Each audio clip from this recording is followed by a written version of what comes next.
Powerful लोग बैठे बैठे पावरफुल मुद्राएं बनाते हैं, जैसे कि ये। लेकिन एक मुद्रा बताता हूं जो कि पहुंचे हुए संत महात्मा ही बनाते हैं, और वो मुद्रा है ये वाली। इस मुद्रा को तत्व मुद्रा कहते हैं। ये मुद्रा स्पेशली कौन बनाते थे? विवेकानंद जी के गुरु रामकृष्ण परमहंस जी। उनके बारे में कहा जाता था कि उन्होंने साक्षात भगवान के दर्शन किए हैं। पर ये तत्व मुद्रा होती क्या है? देखिए, तत्व का मतलब होता है जो कुछ है वो तेरा है। गीता के 17वें अध्याय के 25वें श्लोक में लिखा है, तदि तैन भी संध्याय फलम यज्ञ तपः क्रिया दान क्रियाश्च विविधाः क्रियन्ते मोक्ष काक्षी भी।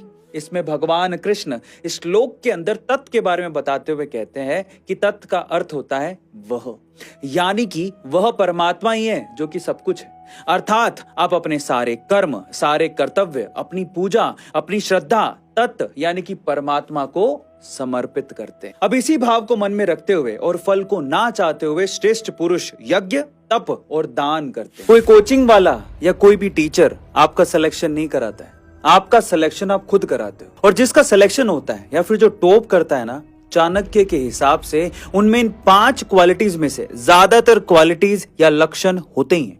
और वो कौन सी है? काक चेष्टा बको ध्यानम स्वान निद्रा तथेव च अल्पाहारी ग्रह त्यागी विद्यार्थी पंच लक्षण।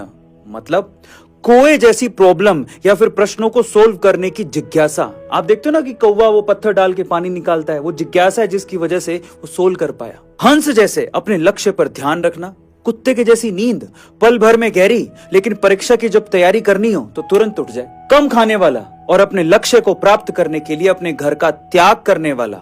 ये 5 लक्षण हैं जिससे विद्यार्थी का सिलेक्शन कोई नहीं रोक सकता है। देखो, आलसी किस्म के बच्चे या फिर आलसी किस्म के लोग अगर किसी के भी घर में रहते हैं तो उनको मैं बता दूं कि आलसी लोगों से खराब जिंदगी किसी की नहीं होती। और उसका एक कारण है।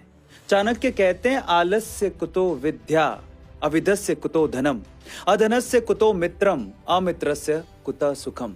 अब इसका मतलब समझो। मतलब यह है कि जो आलसी है, बिल्कुल आलसी, जिसको कोई काम करने का मन नहीं करता, वो कभी विद्या की प्राप्ति नहीं कर सकता, उसको कभी ज्ञान नहीं मिल सकता। जिसके पास विद्या नहीं है उसके पास कभी पैसा नहीं होगा, यानी धन की प्राप्ति नहीं होगी। जिसके पास धन नहीं होंगे उसके पास मित्र नहीं होंगे। यही तो सबसे बड़ी प्रॉब्लम है। जिसके पास धन नहीं होगा उसके पास मित्र नहीं होंगे, और जिनके पास मित्र ही नहीं है उनको कभी हैप्पीनेस यानी कि सुख की प्राप्ति नहीं हो सकती। अब बात यह है कि जिसके घर में अंग्रेजी मीडियम के बच्चे हैं, जिनको संस्कृत या हिंदी समझ में नहीं आती, उनको इंग्लिश में ट्रांसलेट भी कर देता हूं। Lazy people can not acquire knowledge, without knowledge wealth can not be had, without wealth you can not get friends, and without friends there is no happiness.